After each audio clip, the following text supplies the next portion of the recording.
ಸಂಘದ ಮಹಿಮೆ ಹಾಡುವೆವು ಇಂದು.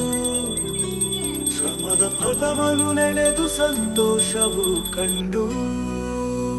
ಅನ್ನದ ತಾಯಿ ಭೂಮಿಗೆ ನಮನ ಮಾಡೋಣ. ಕಾಯಕವೇ ನಮ್ಮ ದೇವರೆಂದು ಗೌರವಿಸೋಣ. ಅಲ್ಲಗೆ ಮೆಟ್ಟಲು ಕತ್ತಿ ಕುಲವಿ ಹೊತ್ತಿ ಬಾಳುವ ಕಷ್ಟ ಕಾಲಿ. ಅನ್ನ ನೀಡುವ ತರಕಾರಿ ಓಟೋ ಆಯುಧ ಪೂಜೆಯ ಸಂಭ್ರಮಗಾನ. ಮೈಸೂರು ನಾಡಲಿ ಬೆಳ್ಳದಿನ ಹಬ್ಬ. ಶ್ರಮಿಕರ ಹಸ್ತದಿ ಹೊಳೆಯುತ್ತ ಕುಂಬಾರಿ ದುರ್ಗೆಯ ಕರುಣೆಯ ಜ್ವಾಲೆ. ಶಕ್ತಿ ಶಾಂತಿ ತರಲಿ ಭುವನದ ಲೀಲೆಯೇ.